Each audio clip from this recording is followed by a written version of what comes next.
Welcome. Hi, I'm Mikki, and this is Mikkipedia, where I sit down and chat to doctors, professors, athletes, practitioners, and experts in their fields related to health, nutrition, fitness, and well-being. And I'm delighted that you're here. Morena team, I hope you're having a great week, and like me, you're probably counting down number of sleeps until Easter. Fantastic. Hey, today on the podcast, I'm delighted to bring to you my conversation with my mate, Jamie Scott. Now, Jamie Scott is a guru really in all things ancestral health, and he was kind of seminal in starting me down this path of looking at things through an evolutionary lens with regards to health and fitness and nutrition. So to have him on Mikkipedia today and chat with him all about seasonality, light and dark, and the impact of this on our health was just such a delight. For those of you who don't know, Jamie hails from the South Island of New Zealand, and he trained in sciences of physical activity and health and human nutrition, both through the University of Otago. And he also studied a postgraduate in sports medicine and spent time working as a personal trainer, rehab assistant, and as a nutrition consultant. He's worked in the past with a range of individuals and groups. And after leaving the fitness industry, Jamie became a health researcher, writer, and presenter for one of New Zealand's largest organisational health and wellbeing companies. Since then, though, Jamie also co-founded the Ancestral Health Society of New Zealand, of which I am also a founding member of, and he then went out on his own and works now as a nutrition consultant and writer, author, and presenter for organisations as well as individuals and groups under his own company, P3 Athletica, and that's where you can find Jamie Scott. He's got a really deep interest in both human and environmental health, looking for leads and possible answers to many of our major health issues within that evolutionary biology and ancestral health framework. Outside of that, he enjoys great coffee, good company, bicycles of both types, and diving into the research. So you can see why we're mates. Today, Jamie and I, as I said, we take a deep dive into the impact that light and dark has on our health. And get your notebooks out, because I think that you'll really enjoy our conversation. And then I can give you some updated information on where to find more information on the topic area of which Jamie researched and helped with the writing of a book around this whole topic, and where you can find Jamie. Enjoy this conversation with Jamie Scott.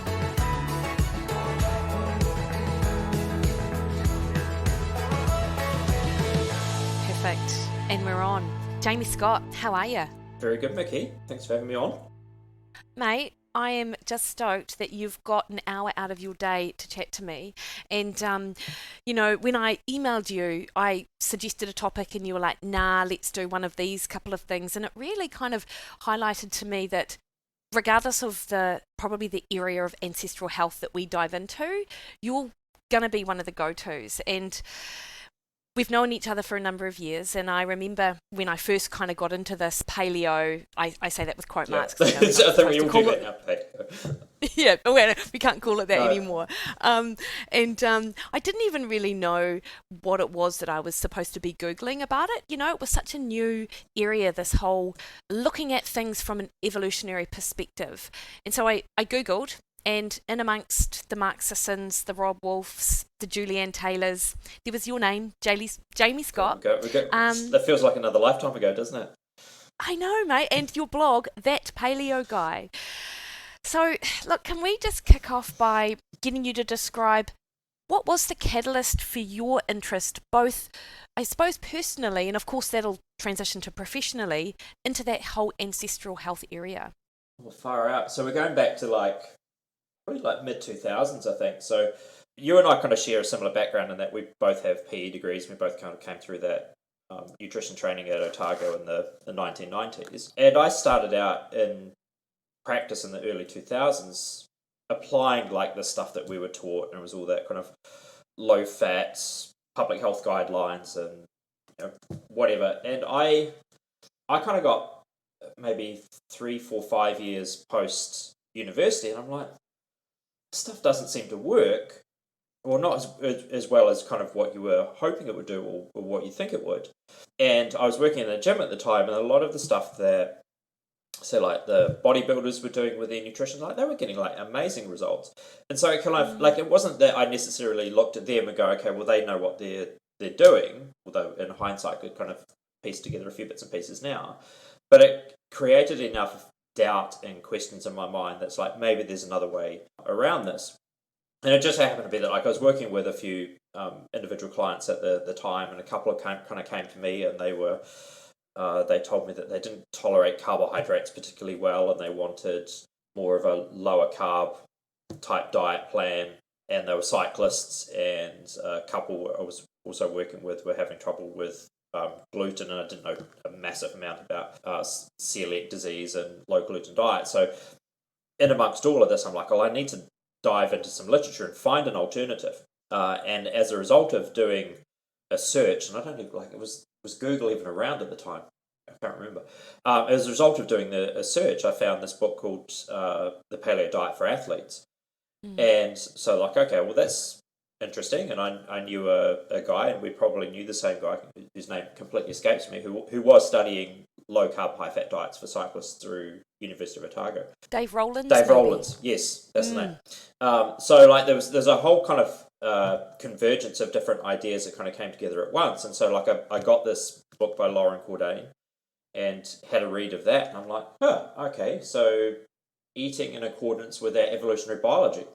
Well, that makes a lot of bloody sense to me, and we didn't really cover much, if any, of that through university. So, and that triggered it, and it was off like a robber's dog down into all sorts of weird rabbit holes in that point, and then that led to, the Mark Sissons and the Rob Wolfs and the Ancestral Health Society, and paleo kind of being a thing and then not being a thing, and ancestral health symposiums, and and here we are. So yeah. Now, Jamie, can I ask, like, at the time with your own practices and your personal kind of diet, and you were, as I understand it, was at that time, were you heavily into cycling yourself? Like, did you transition your own approach at that point? Yeah, it did. So I ate rubbish in hindsight, and then as it turned out that I was I've got celiac disease myself, which I didn't know about, which kind of explained a lot of stuff, both in terms of my health and family health. But I started out probably as a very average cross country mountain biker very long time ago, and then ended up being a very average local road cyclist.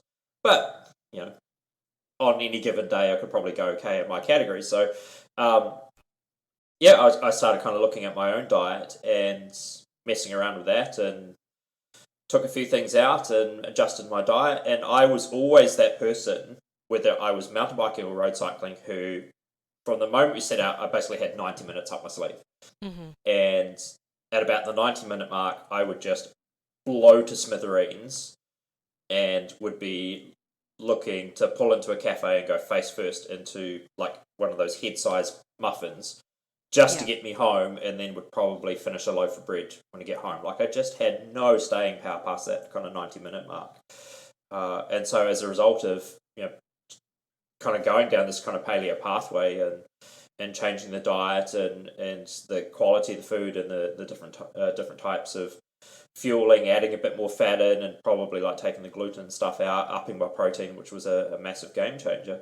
Suddenly I'm like, holy shit, now I can be that person who can go out and ride for 3, 4, 5 hours and like obviously take on a bit of fuel over that time, but not just die, and then be able to actually kind of get up and do it the next day. So yeah, it was pretty transformational in terms of my ability to actually do stuff.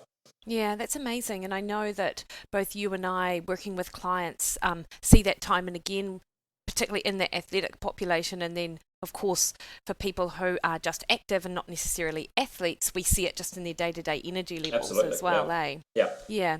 And of course, we've had the discussion before that, changing your diet is almost like the first step or the little gateway into Gateway drug. Yep. it is into the, into a much more broader area of lifestyle and kind of figuring out how to optimize, living in our modern surroundings whilst taking into consideration that, our evolutionary underpinnings, if you like. And this is being based on that premise that there's that mismatch, which you so nicely kind of talk about in a number of things you write about, between our genes and our environment.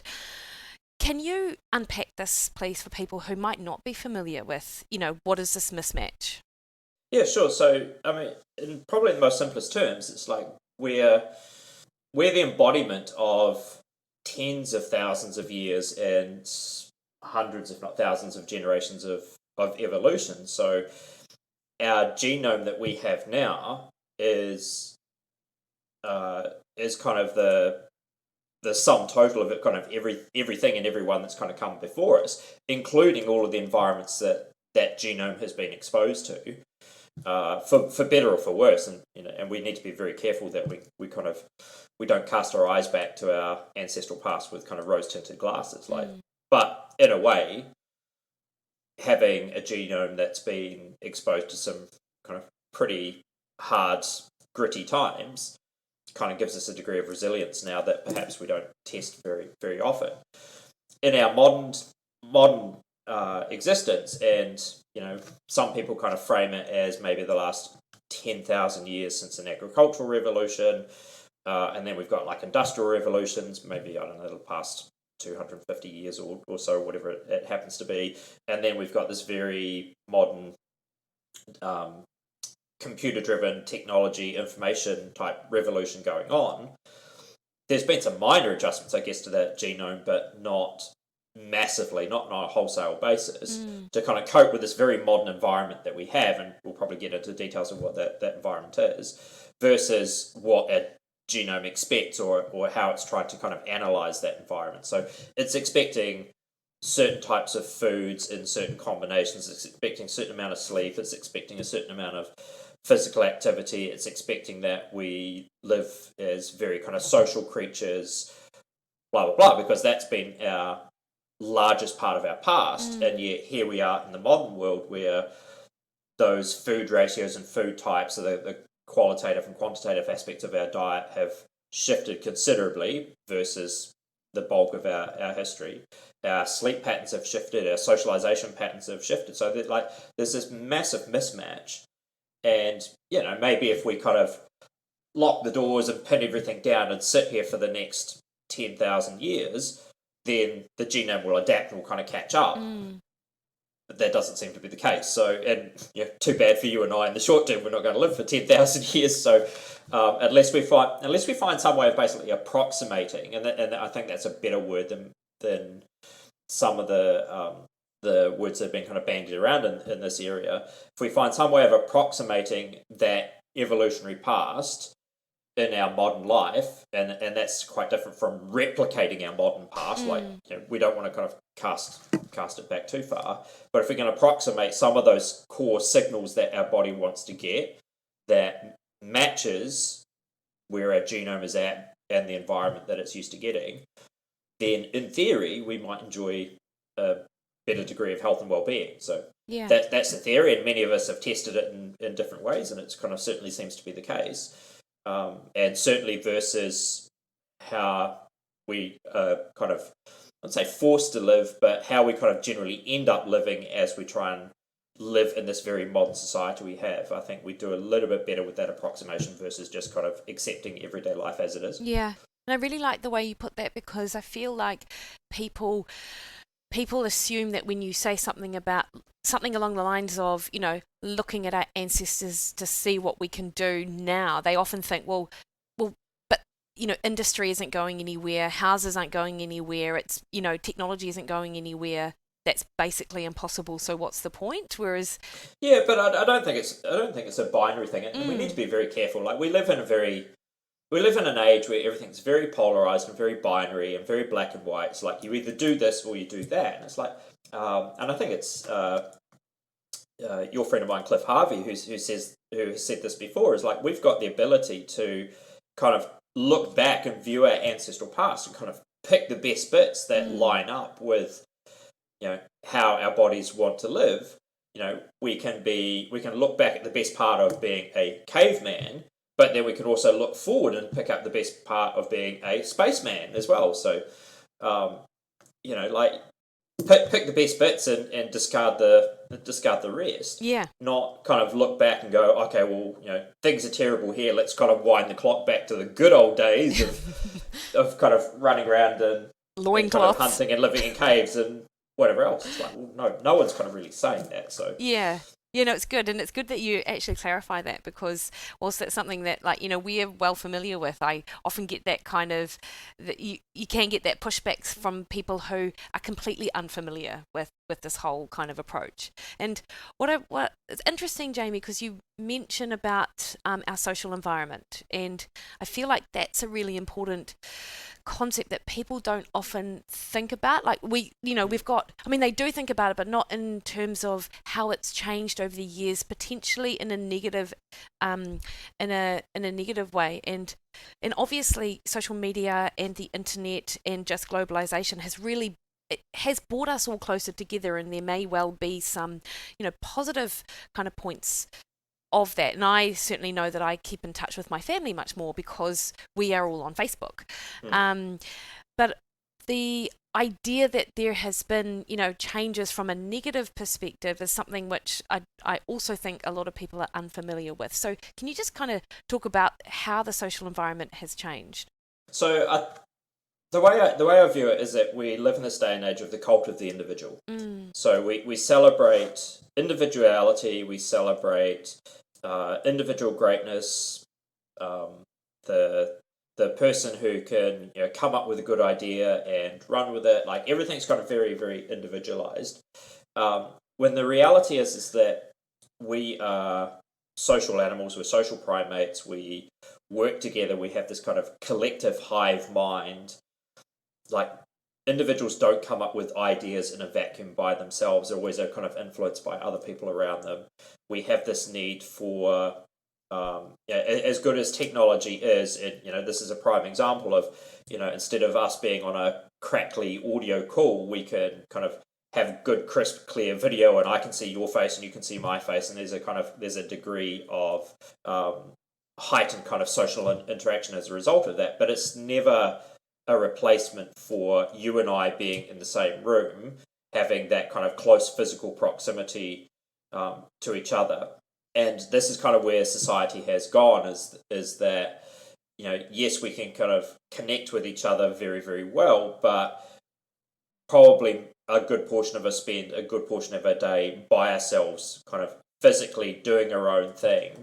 And then when we are around people, we tend to kind of reach for these things, and we kind of chuck ourselves down whatever rabbit hole they allow us to go down, and not have that kind of close interaction of physical touch, body language, so on and so forth. So I think as as kind of highly social creatures who kind of come together in our small little tribes or whatever it happens to be, it's not that we've lost that entirely, but it is being diluted by modern society and how we kind of operate.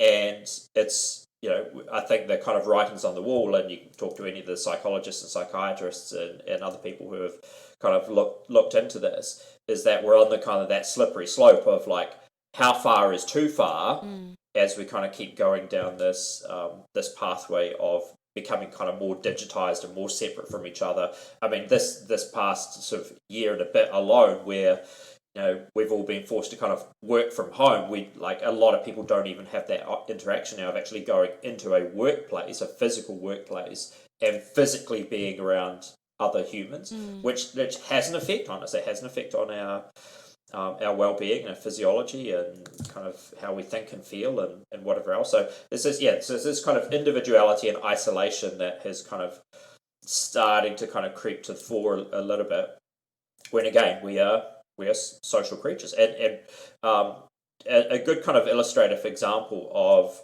how it can impact us as part of some of the research that I've done over the last sort of little while, is that something like having say, a city that is set up to allow people to go walking or to you can live close to your work and you can walk or bike, and everyone else is doing that. So that kind of interaction of just passing strangers and being around a group of other people develops a higher level of trust amongst that group. So these people don't know each other, but they're just people who walk past each other on a day-to-day basis. So like there's a degree of kind of calmness and trust that can develop from that, versus say a city where it's very car dominant and car orientated, and you have a group of individuals competing for time and space on a road in their little kind of metal bubbles. That actually decreases trust and increases kind of anxiety and aggression towards other people. And so like you can just kind of see that the more we kind of put people in bubbles, whether they're digital bubbles or metal bubbles in a car or whatever it happens to be, the lower the level of kind of trust and calmness that you kind of have around a group of people. So there's implications for kind of where we're going, and I think it is one of those things that is not readily addressed or not kind of immediately addressed. We all kind of tick the big boxes of, well, you need to sort your diet, you need to sort your nutrition, your physical activity, and you need to sort your sleep. But I think some of the social environment is kind of third, fourth, fifth down the list, but it has some pretty big implications for us. Yeah, so interesting, eh? Like as you were describing that, with the example you gave about, you know, walking and having that familiarity of people and kind of having that sense of trust, even with strangers, but it is that level of familiarity, right? And I'm thinking just of like going to a gym, and I don't go to a gym anymore, but when I used to go to a gym, I'd go at the same time, I would see the same people, I would notice when someone wasn't there, and I would think in my head, oh, I hope they're all right, even though I've never spoken to them. But exactly. And it's just being in that environment, and you're right, like over the last year things have really shifted in that social sense, and I feel like it's, you know, it's in New Zealand we're really lucky, you know, because of we locked down, we basically got ourselves to this position whereby COVID is it feels like an almost a thing that's happening overseas rather than happening in our country. And my goodness, we are so fortunate that we were able to go out and do what we did in the weekend, for example. And overseas, people still, obviously we've got face masks, we've got social distancing. And what I was really concerned about and what I noticed when we had our second lockdown in Auckland, was that there was an air of suspicion around other people. So not only were you you weren't kind of making eye contact with someone else, even if you were walking, because all of us were walking outside, but you crossed the road to get away from someone, you absolutely kind of were suspicious that it just changed it. It kind of heightened that almost anxiety around people, and it just felt so foreign for us as a species, basically. I've had, it was quite interesting because I've had two kind of, I guess, experiences in fairly kind of recent times, in that I was in Christchurch for the big earthquakes between 2010 and 2011, and particularly after the 2011 earthquake, where the city was basically kind of leveled, and as people kind of re-emerged and were able to start to move around the city, you'd go past people, you'd go out for a walk, and complete strangers who you didn't know, they would look you in the eye and they would say hello as a minimum and ask you if you're okay or are you well or something like I know you from a bar of soap, and here's this kind of stranger like going out of their way to almost change their direction to come past and have that kind of human interaction. And yet with the COVID pandemic, particularly of the lockdown period, as you say, there was almost that opposite effect where people would shift out of your way and give you more space, cross the road, and no one would look you in the eye. And barring, I think, my observation was that older individuals, so people in their probably 60s plus, they would still kind of say hello, but anyone kind of under that age would just treat you with absolute suspicion, and again wouldn't even kind of interact with you and look you in the eye. And you kind of, you kind of, geez, I feel like a leper. I feel, if I got a big sign on me that says that I have COVID or something along those lines. So yeah, it's very, it's kind of very jarring, like living in this day and age. I know, I absolutely felt it too. So I'm really relieved that we're in the position we're in now, like Oh, compared to absolutely. Yeah. where we could be. Yep. So let's just shift gears a little bit because we've something that I know that you've spent a number of years kind of researching, and subsequently you've got a lot on your blog about this whole idea of biological rhythmicity. Like kind of living in line with our not only our biology, as you were explaining, with that mismatch between the genes and the environment, but with the circadian rhythm and our own biological rhythm. Can you, and you've written about our daytime and nighttime physiology as well, and what these are and how these differ. Jamie, are you able to unpack that in a way which I can't, and kind of describe for the listeners, that whole area of this biological rhythmicity and why it's important? How long have we got? Yes. I will do my best. Okay, so let's back up a little bit. So there's a bit of a story behind this. So we kind of mentioned at the start with the whole kind of paleo scene, the Rob Wolfs and Mark Sissons, and amongst that kind of group of people were two who may or may not be familiar to some of your listeners, and that was Dallas and Melissa Hartwig, who had what was it called at the time? It was the Whole Nine blog, a Whole Nine program, and that kind of the nine referred to kind of different lifestyle factors, and it wasn't labelled paleo as such, but it was very much in the same space. People may be more familiar with the Whole 30 diet, which is was come about through Dallas and Melissa, and unfortunately their marriage kind of broke up, and it's now kind of Melissa's thing. So this was back in 2011. And Dallas Hartwig had been doing kind of some noodling on a certain idea, as we all did at the time, and he started looking at the idea of seasonality. And I was good friends with Dallas, and he kind of batted a few ideas around. He goes, well, what do you think of this idea of viewing a lot of the health advice that we're trying to kind of make sense of it and give to people? How do you feel about it through a seasonal lens, where instead of just kind of giving this one piece of advice that stays fixed throughout the year, it actually kind of oscillates, because there's so much that kind of is rhythmic and oscillates in kind of our physiology and our health anyway. And it's like, oh, that's a bloody good idea. And so we spent a couple of years, again, kind of this is around kind of 2012, throwing some stuff around and coming up with like a seasonal model of health, which is very kind of very much based on most of Dallas's work. I did a little bit of extra research at the time. We presented at one of the conferences in Atlanta, I think, the seasonal model of health, and then it was very well received. And we kind of looked at things like, is there such a thing as a summer diet versus a winter diet? Is there summer sleep versus winter sleep, and so on. And then the idea kind of just faded away and was buried amongst both of us kind of going off and doing our own thing. But always in the back of my mind, at least, was this kind of thing saying to Dallas, it's like, well, you need to write a book on this. You need to write a book on it. And they've got to sort of jump forward to 16, 17 or something along those lines. It was like, Dallas, you need to write this book on it. And he's like, okay, but how about you do the research for it? And see if we can kind of update it. So I ended up, from about 2017, I think, ended up doing a lot of the research to what became the book, which is now called The Four Seasons Solution.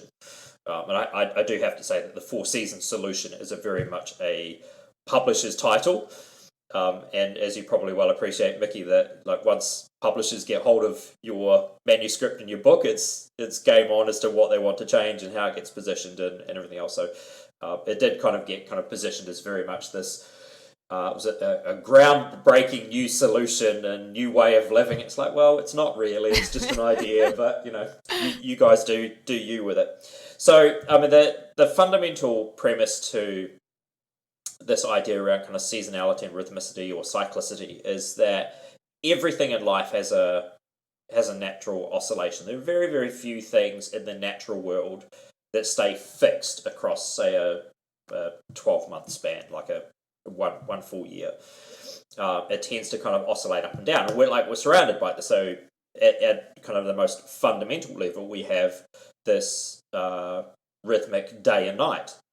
So sun goes up, sun goes down, but that doesn't happen at the same time every single day right throughout the year. So, particularly like where we are at a very temperate latitudes, is that the light is constantly shifting, and sadly, we're kind of at the point where it's starting to get a little bit darker in the morning and starting to get the sun's going down a little bit earlier in the evening, and soon enough it will be into the depths of winter, and we'll be on a compressed daytime and an expanded nighttime. But we have other oscillations out there, so the tides come and go.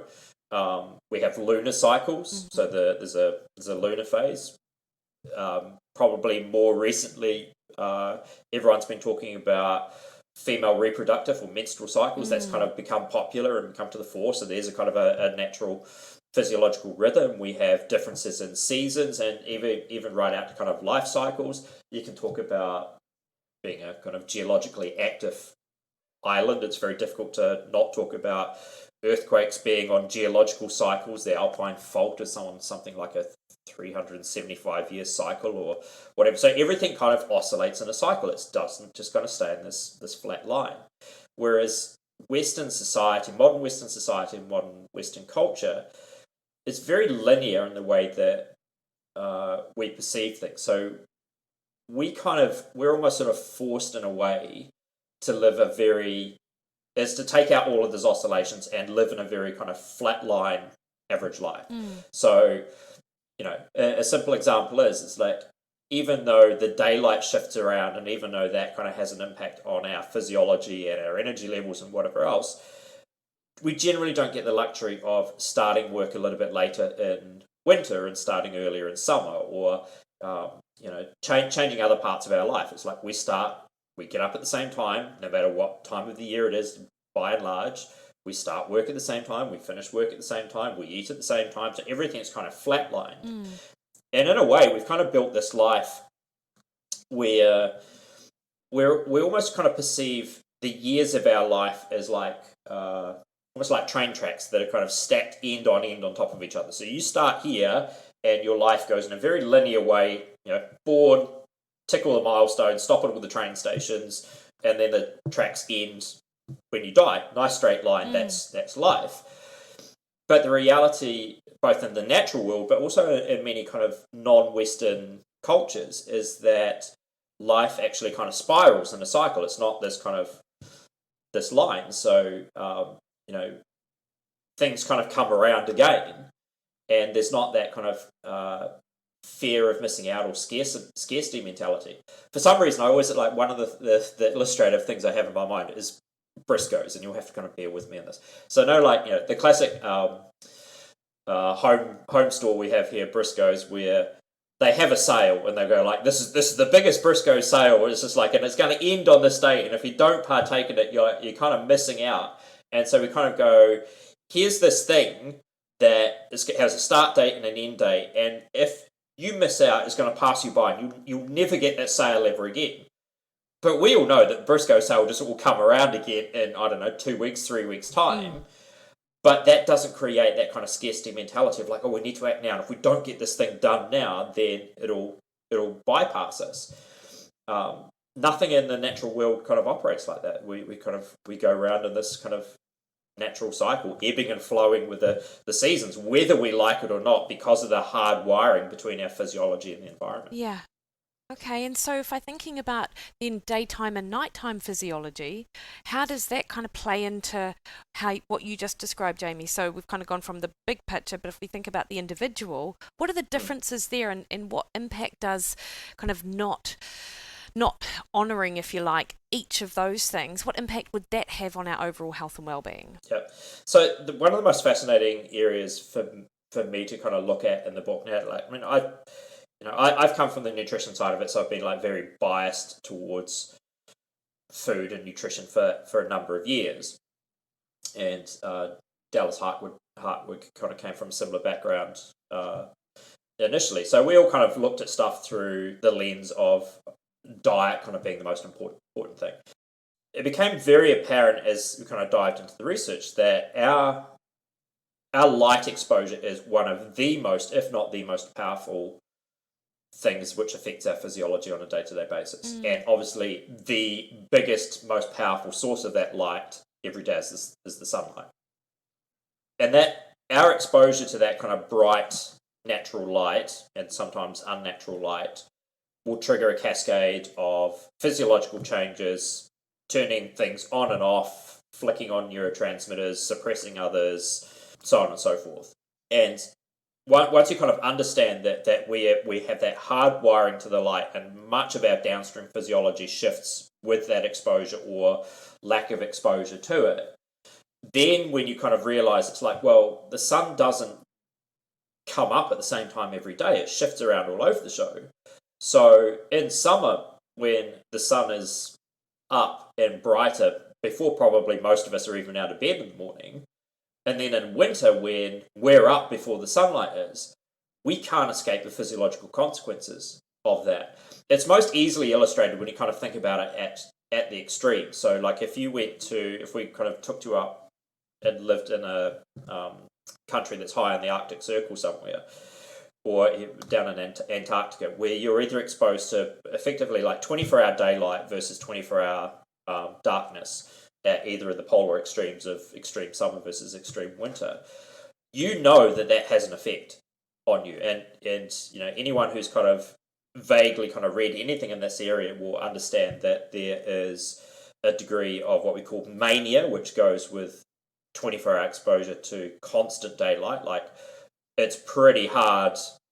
Like, you kind of initially you'll feel that you've got a lot of energy, but that energy just kind of grinds you down, and you end up kind of absolutely longing for darkness and sleep. And there's obviously kind of some pathologies that go with that mania as well, versus being in 24-hour darkness where you just want to sleep all the time. There's a degree of kind of like just sluggishness and depression and lack of energy. So like that's at the extreme. So in our everyday life here in New Zealand, where we don't necessarily have those extremes, so we still have like some really big light shifts, so certainly versus what you'll get at the equatorial levels, that has an impact on how we feel, how we function, what our energy levels are like, what our mood states are. I think there'd be probably many of your listeners would be familiar with that kind of feeling of low mood, winter blues that occurs mid-July, August, maybe a little bit sooner for some people, that we kind of term the seasonal affective disorder, which is largely an issue with the daylight hours. Yeah. So it has this massive effect. So once you kind of, again, kind of understand what the link is between the daylight and our physiology, and then kind of understand that daylight is just not constant, it shifts around all over the show, thus our physiology and the downstream consequences of that will also shift around during the day as well. And that's even before we sort of start to talk about some of the disruptive aspects to that light exposure that goes with modern living, which we can dive into if you like. Yeah, absolutely. And that's where I was going to head, Jamie, because, I feel like you were quite instrumental in my understanding of that daylight or day-night physiology, and the whole concept of, yes, like right now, for example, it's daylight, I'm in a room with windows, but there is also artificial light above me, LED lights, yet some people would call that inside light being almost like junk light, much the way that we talk about food being junk food. Can you describe for us just, what the impact is of our exposure to junk light, be it day or night, and just what impact that has? So in the book, I termed it, and I think one of the chapters, I can't even remember whether the chapter name got changed, but we termed it Dark Days, Bright Nights. And we end up with this what I thought of as a light inversion. So even in our brightest of office spaces, be it at home or in the office, that light, no matter what the source is, whether it's LEDs and certainly old incandescents, fluorescents, whatever the light source is, it just cannot compete with the intensity of light that you'd get outside, even on the greyest of days. Now, it's raining here in Christchurch. It's kind of overcast, and if I stuck my light meter outdoors, it would still be tens of thousands of lux. So lux being kind of a measure of the light intensity that's out there. If I open up the light meter here, maybe in this office, 200, 300, 400 lux. And as I started to kind of understand this, I'm like, what I'll do is for a few months, I'll actually do a bit of an experiment where I'll map out kind of my world as it is, that, all the places that I go to at different times of the year. I bought a photographer's light meter. Subsequently, you can, all phones, because they've got cameras on them, have got light meters, so you can download an app that allows you to do this as well. So I went round a stack of different places that I just happened to kind of hang out in, or wherever I went to, and I started taking light meter readings.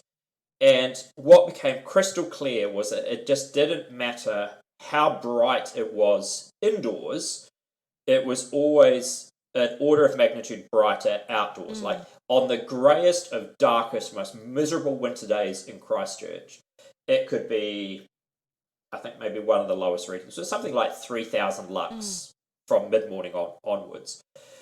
There's no indoor lighting that gets even remotely close to that level. And if you did have indoor lighting, because of the confinement of the space, anything that does get close to that level would just be intolerable, because it's too much light in such a confined space, and it ends up being kind of too bright, I think, more for our eyes than a deeper physiology. So it became very, very apparent that we spend a lot of our daytime, because we're largely indoor workers now, we spend a lot of our daytime in relative darkness, and the key is they're relative.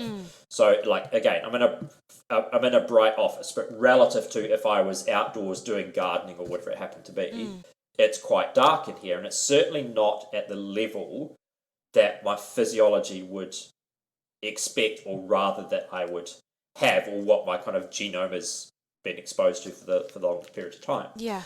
The flip side of that is that at night, however, once the sun goes down, the light intensity outdoors is extremely low. Like maybe on a very, very super bright full moon night, you might get up to, I think, maybe like 10 lux, and even then I think I'm probably overstating the number. So the number's really, really low. In your house, however, at night, if you've got a modern house with LED lighting, and then you've got your big screen TV, and then you've got your phone and your computer, and just this massive cluster of light indoors, you could be up around 200, 300 lux at night, when your physiology now wants to be in its night mode effectively and is expecting this really low level of light. So you have this inversion where during the day, when our body's trying to be awake and it's trying to have our daytime physiology active, and that daytime physiology is very much predicated on these very, very high intensity light exposures, boosting our cortisol levels, boosting our serotonin levels, we're just not getting the signal that is as strong as it should be. And then at nighttime, we flip that over, where now we should be into our nighttime physiology. Melatonin levels should be coming to the fore, cortisol levels should be on the decline, and now we're just blasting this kind of junk light into our eyes at an intensity that we just shouldn't be getting. And again, there ends up being consequences to that. Some of it's interesting on the light readings. Like I took, it was absolutely shocking that some of the workplaces that I took readings in were crazy dark. Like the darkest I took was, in you being an ex-Dunedin person will know this place well, Mikki. The darkest I took was Modak's Cafe in Dunedin, and that was at 60 lux in the middle of the day. Now, for you or I to go in and grab a coffee for 15 minutes before we head back out the door, how big a deal is it? Maybe not. But you've got to bear in mind that there are human beings who are stuck in that place all day. Yeah. Like 6, 7, 8, 9, 10 hours a day. Yeah. Sometimes longer, in 60 lux. That's basically like they're in a cave the whole day. Yeah.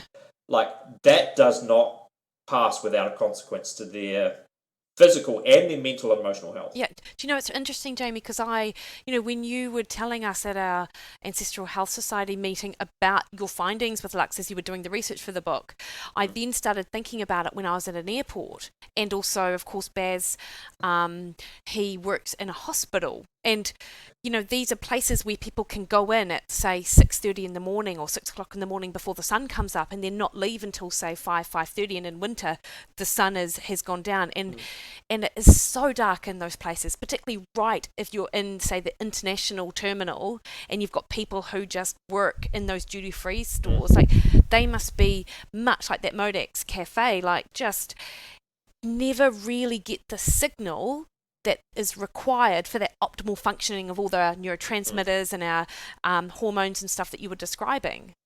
And there'd be vast quantities of people in that position in the modern working environment. Absolutely. One of the places that I was doing some work for, and I won't name names because I think last time I named names I got a phone call from an HR office about that. But so I took some light readings in this particular store, and it was a store that was an older mall, suburban mall in Christchurch. It was a store that was deep inside the mall, so it had no natural light whatsoever, and it was under old kind of fluorescent tubes.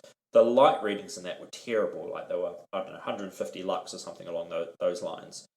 And without exception, or maybe one exception, everyone in there, this was kind of the depths of winter, everyone was on antidepressants or anti-anxiety medication. Yeah. Now, I'm not sort of saying that it's 100% a cause of that, but it's either a big exacerbating or amplifying factor to other things that were going on. And I knew a couple of people who subsequently left that place and went to another place that was a much more light environment, and they said almost immediately they felt so much better. Yeah.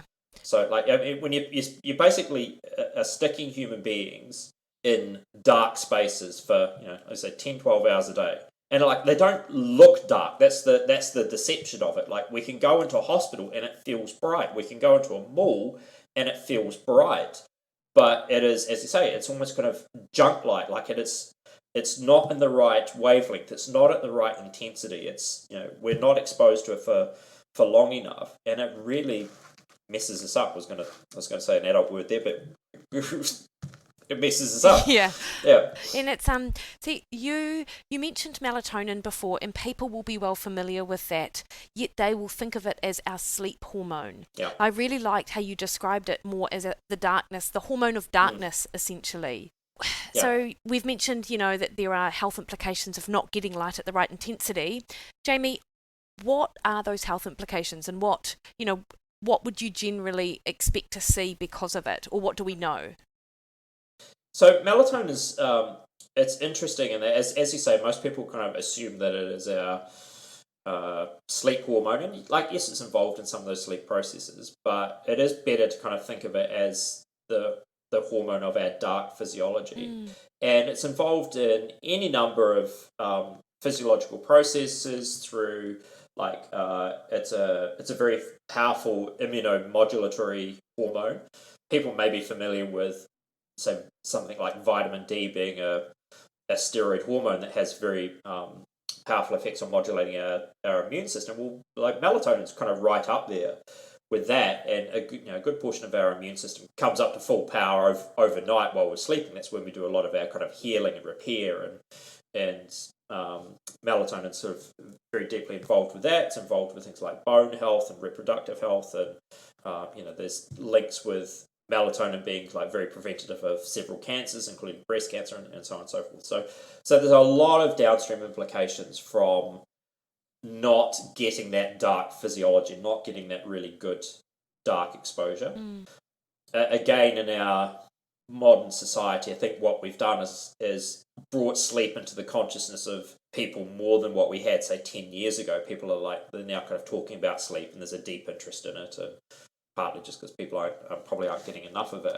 I think we need to extend that a little bit past just the okay, sleep's really important, so I need to be asleep here and I'll be awake here, and that's the most important bit of my night, to go, actually, the most important bit of your night is the night. It's the darkness, and sleep is a subset of that. Yeah. So even if you, I don't know, you slept the magic 8 hours, 9 hours that kind of people think we should do, but your light exposures around that, your melatonin pulses are skewed, then probably still not getting the full benefit. Yeah, interesting. I think as well that could explain why people might have issues with sleep, go to the doctor, get prescribed melatonin, yet it actually doesn't really move the needle for them with regards to sleep. And what you've just described, that really makes sense to me as to why that might be now. Yeah. So, I mean, and the phenomenon around that is LIMS, light-induced melatonin suppression. So, again, like the melatonin is tied to the light. So, if you're, as we spoke about, if you've got this kind of light inversion, you're at home at night, you've got, big screen TVs going, you've got your phone and laptops and tablets and LED lights, like you've got the whole lot going on. And again, like the absolute intensity of that light environment in your home might only be 100 lux, or it could be 150, 200 lux. So it's relatively low intensity, but relative to the 1 to 10 lux that's outdoors, it's actually very high intensity. So if you've got that light environment going on, simply swallowing melatonin 15, 30 minutes before you want to go to bed, probably it's not going to do much. No. I mean, notwithstanding whether or not it gets to your brain and all the other stuff that goes with that. But yeah. See, really interesting, because I know I often think about sunglasses, and over recent times I've actually moved away from wearing them so much because of my understanding about that day and light kind of physiology. But I see people, they have sunglasses on whenever they're outside, and 7 o'clock in the morning walking to work. Yeah, totally. And the other thing is I understand now that a lot of prescription glasses have been advertised as being blue light blockers.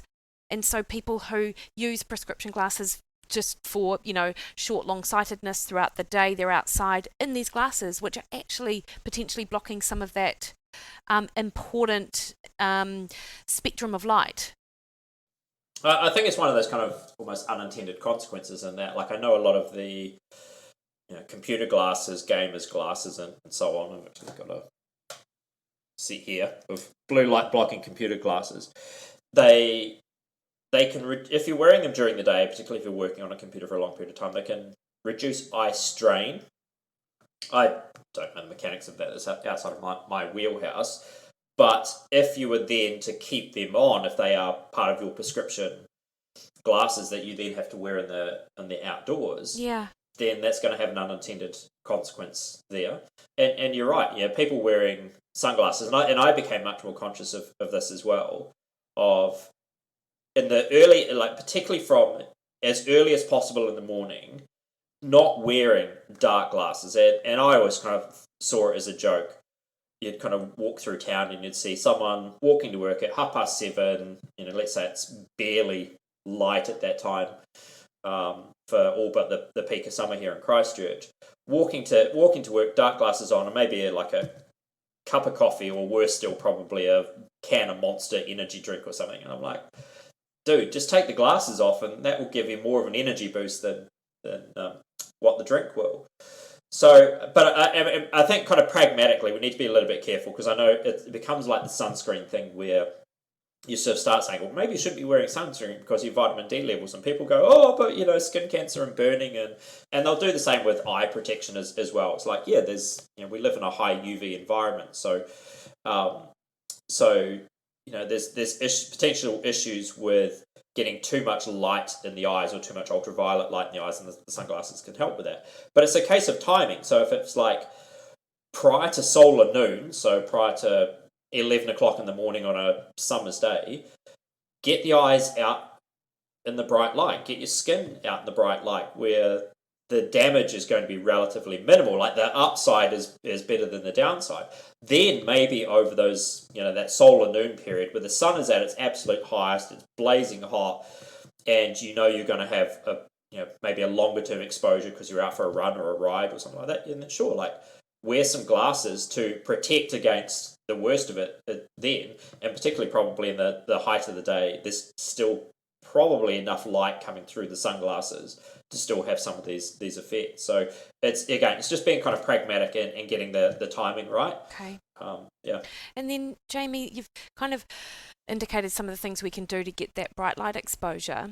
What are some other practical tips that people can kind of put into place in their lives, in their homes, potentially maybe even in their offices, I'm not sure, that might help optimize light kind of throughout the day as well, and optimize it in a way that helps our nighttime physiology? Yeah. I mean, simply we've got this built environment now. Our homes are built in such a way as that we try and kind of shield as many of our homes from some of the brightest light, and particularly our workplaces are heavily shielded from light, although like more modern environments are trying to have like big glass windows. But the light environment can still be is obviously still kind of relatively dark compared to the outdoors. So the way around it is that you can't kind of you're not going to change the built environment. You can't change whether the light bulbs are shifted. You can't kind of put brighter light bulbs in because it's still going to be relatively dark. So the way to get around it is like you actually have to take your eyes outdoors, and so it's in the morning if it's light when you wake up is try and get your eyes outdoors. And in our home here we'll often try and in the morning just go and stand on the balcony for 2, 3, 4 minutes and just kind of get that first little bit of light in the eyes. Just kind of wake up, look off to the distance. That helps with eyesight anyway. If you're in an office, you almost kind of have to take breaks outdoors. And again, like I know, like having spoken to people in the past, is they're like, oh, but it's cold outside, or this, that, and next thing. They come up with a million excuses as to why they can't go outside. And yet, ironically, many of the things that they can kind of complain about, say, I don't want to go outdoors and get some bright light in my eyes because it's cold. Part of the reason why you feel the cold is because you're sitting in the dark. Like one of the things that happens with your melatonin levels increasing, this is what happens overnight, is that as melatonin levels build up, your body temperature declines. So if you're sitting in the darkness all day, you're going to feel naturally colder than what you would if you actually just went out and got the bright light in the eyes. So like really my big tip is that in the early part of the day is that you've got to get your eyes outdoors. It's as simple as that, and it's and creating those. You and I have both kind of done a little bit of kind of workplace health work. Is creating kind of those cultures in workplaces where it's like it's okay to go outdoors or to go for a 5 to 10 minute light break. Like we're all allowed to go for coffee breaks. It's like we'll go and grab a coffee and go and get your eyes outdoors somewhere. And there's a certain degree of irony with this that you may have heard of, Mikki, is that in kind of workplaces where historically there's been a high number of smokers, but smokers have had to go outdoors. There's some interesting health statistics around the longer term health of people who smoke, and they don't quite have the health impacts that you might think that they would because they are smokers. It's not that they get off scot-free, but it's not quite as bad as what you perhaps thought it was going to be. And one theory that has been thrown around is that smokers they'll do a number of things. They will go outdoors, so they'll be standing outside no matter what the weather, because it's like they desperately want to have the cigarette, so it could be like 10 feet of snow on the ground, and they're like, oh, I still need to go for a cigarette. So they go outdoors no matter what, and then they also generally they'll cluster together. There'll be a group of smokers, and so they'll kind of have this. There's almost like a social bonding effect that goes with it as well. But there's this theory that some of the bright light exposure and the impact that then has on melatonin pulse for them later on I need to be careful here how I frame this, can kind of offset some of the potential risk around smoking. But I didn't say that light exposure is a get out of jail free card for smoking. That's interesting, because I was going to ask you, Jamie, and I know that all we can do is speculate, right? But let's say that our light environment was optimized at a population level do you think then that diet would be as important? Could we get away with eating the Doritos and the Maccas? What do you reckon?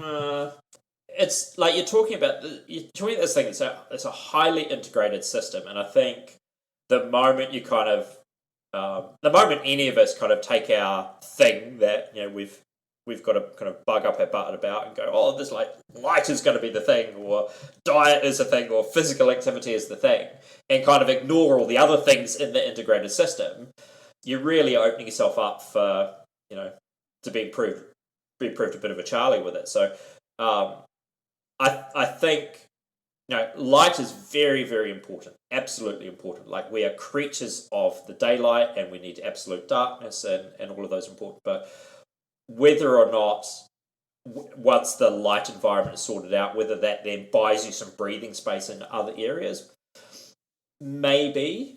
I like probably less on the diet, more on the physical activity side of things. Again, a lot of the physical activity prescription that seems to be most beneficial is physical activity that's outdoor physical activity. And so we sort of say, like, go for a walk, or go for a bike ride. And doing that in an outdoor environment seems to have an effect over and above just doing it on a treadmill in a sweaty gym somewhere, or whatever it happens to be. So maybe that extra additional benefit that goes with doing those things in an outdoor environment is the light modulation signal that goes with it.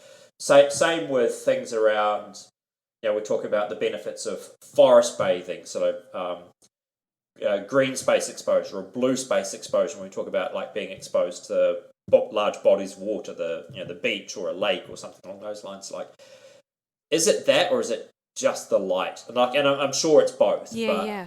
Like, it's really hard to tease the light signal away from some of those other prescriptions, because it is so powerful. But it's also something that people don't really understand or consider that readily. Yeah, interesting. I was speaking to Dr. James O'Keefe last week, who's a cardiologist in the States, Yep. And he was talking about longevity from an athletic perspective, and when they did a big epidemiological study with colleagues in, I believe it was Sweden or Denmark, can't remember which, and the results came out, and the results were that the people who were most protected against heart disease were people who played things like tennis or badminton, which brings with it not only the potential to be outdoors, but also that social bonding part of it as well, much as you were describing with the smokers going outdoors with their mates having a bit of a fag at Smoko. Yeah. So again, in that scenario, you've got a group of people who, yes, they're taking in this known carcinogenic substance, but at the same time they're getting bright light exposure and all of the downstream consequences of that, but they're also getting the social bonding and all of the downstream hormonal and neurotransmitter responses of that. So, again, maybe that's not, we know it's not enough to entirely offset this carcinogenic like substance that you're taking in, but like it's a modulating factor in there for sure. Yeah. So, Jamie, finally, I don't know what your experience is, but when I'm talking to people about their diet, because that is what they've engaged my services for, they, for whatever reason, they're very, they're very quick to take on board a lot of obviously the food-related information. But then when I start to talk to them about the other factors like stress, like sleep, like light, like activity, but more so those other three things, they're so much more resistant to making change. What is your experience? Is that what you find as well? And why do you reckon that is? It's absolutely what I find, and it's one of my deepest sources of frustration. The way I kind of view this is that people basically operate on what we call structure, systems, and schedules. Now, a schedule in your life is just something that you make time for. Like, you schedule your breakfast in, you schedule your lunch in. Outside of that schedule, we have the structures and systems. So structures are like what I refer to as they're all the environmental factors. So that can be things like the built environment factor, your social environment, so on and so forth. So if I was to say to you, Mikki, I really want you to go for a walk every lunchtime, and you lived in an environment where it's car dominated and there are no footpaths and you never feel safe doing that, and there's a constant threat that you're going to get run over by traffic, you're not going to do that because the structure of that environment is against you. It doesn't matter how much I reinforce you. It's like, just schedule it in. Just schedule it in. 12:30 every day, go and do it. It's like, I can schedule it in, but structurally I can't do it because the environment doesn't allow it. And then the systems are like our processes and practices and habits and so on that we allow some of these things to happen with. So what I see with people around the diet is that diet advice is that they find it very relative compared to some of the other health well-being factors, is they find it very easy to go, okay, I can make some dietary changes because they're already eating. They're already like have a breakfast, lunch, and dinner. Maybe not, as you and I both know. Maybe they're not eating. But they can kind of wrap their head around the fact that they need to eat, and they have a schedule for that, and their workplace environment may allow them to kind of have meal breaks, which should definitely allow them to have meal breaks. They probably have a house with a kitchen in it, so there's an environment there that allows for food. So we have an environment that is conducive to wedging in some nutrition advice, and like you and I know that even then it's not plain sailing. Like it's kind of difficult to make some of those changes, and maybe the biggest environmental barrier that we come up against in terms of the nutrition advice is actually more the social environment. So it's not like if you take a human being in isolation and go, here's what I think you need to eat to be healthier, they can wrap their head around it. But then the moment you put that person back into their family life or their friend and family social circle, things can get a little bit more difficult. Either way, that structure, systems and schedules is a little bit easier for the nutrition side of things versus say something like I want you to get more light exposure, and so I want you to be up, and I want you to go out early in the morning to get some bright light exposure. I want you to turn your TV off. Like now suddenly, like that's from an environmental standpoint and from a habits and practices standpoint, they become a lot more difficult. So if I say to anyone, it's like, you really shouldn't have your television, phone and laptop going at night because of what it does to your light environment. Maybe turn those things off. People are like, what am I going to do at night? Like, am I going to sit here and go to bed at 7 o'clock? No. Like, so the environmental shift becomes a little bit too big, and you kind of have to kind of break it down into kind of smaller, more pragmatic chunks to get some of those other sleep, light, physical activity things across the line, just because the environment that we've built for ourselves is not conducive to allowing big shifts in that. Yeah. Or like big shifts in a relatively short space of time. So that's the difficulty I always have, is to get people to go, you are the product of your environment, be it a physical environment or a social environment or otherwise. You are not a product of your own individual failings, lack of willpower, blah, blah, blah, blah, blah. So if you want to make changes in these areas, lasting changes in these areas, that just doesn't feel like a constant wrestling match and constantly coming up against this barrier and next barrier, you have to start looking at changing your environment. And that can be pretty challenging for people. And I've worked with clients recently who have come to the realization that a lot of their habits and practices are heavily influenced by their social environment, and they're like, my friends are bad for my health. Do I need to get new friends? Can't do that. Okay, I'm just going to accept the fact that I'm going to be unhealthy and be miserable as a result of it. So like it's tough for some people when they kind of start to kind of connect the dots on it. Yeah, sure. Jamie, taking up enough of your time I've got nothing else to do. Are you taking clients, and if so, where can people find you?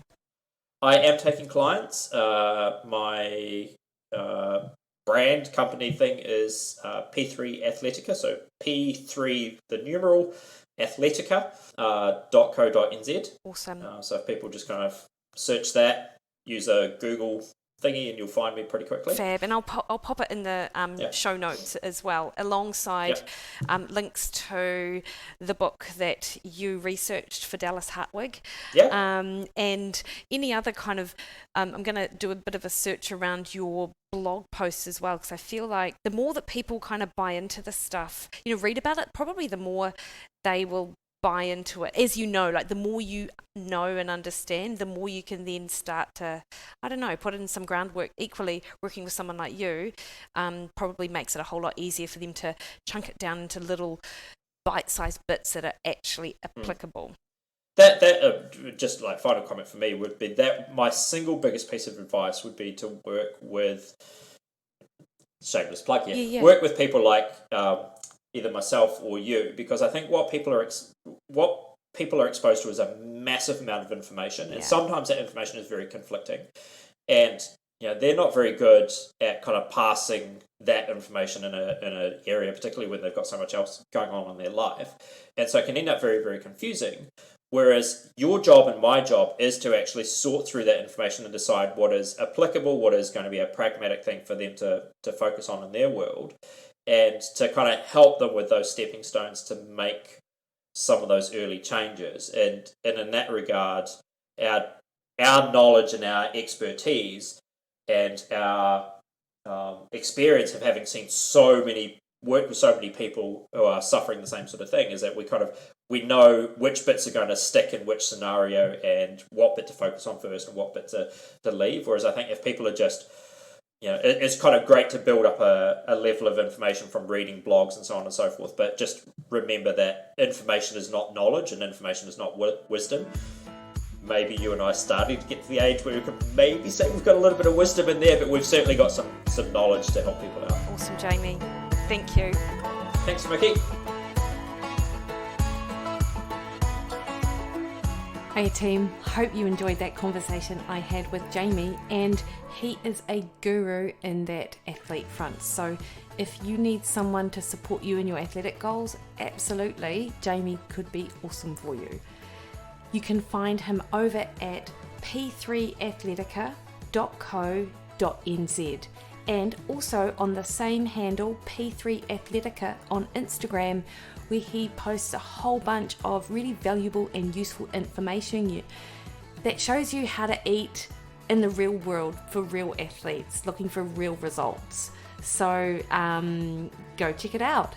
And all of the information we talked about, Jamie researched for a book called The 4-Season Solution, and the author of that is Dallas Hartwig of the Whole30 fame. So you can jump on Amazon. I'll put a link to the book in the show notes as well, and also to Jamie's contact information.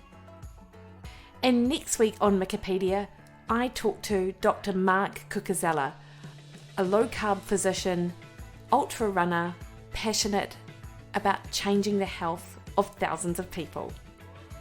Until then, you can find me over on Facebook at Mikki Williden Nutrition, on Instagram and Twitter at Mikki Williden, and on my website, mikkiwilliden.com. And that's one of the best ways you can support the podcast, by signing up to a number of my meal plans, be it fat loss, longevity plan, an athlete plan, or you just want some real food solutions so you don't have to think about it. Jump on my online coaching program where you get 28-day meal plans, shopping lists, a weekly email in and around topics that I'm currently researching, and access to me 24/7 to pick my brain about your personalised nutrition plan. That's over on mikkiwilliden.com. And if you like the show, please subscribe on your favourite podcast platform and leave a 5-star review. Cool team. Alrighty then, until next week, see you later.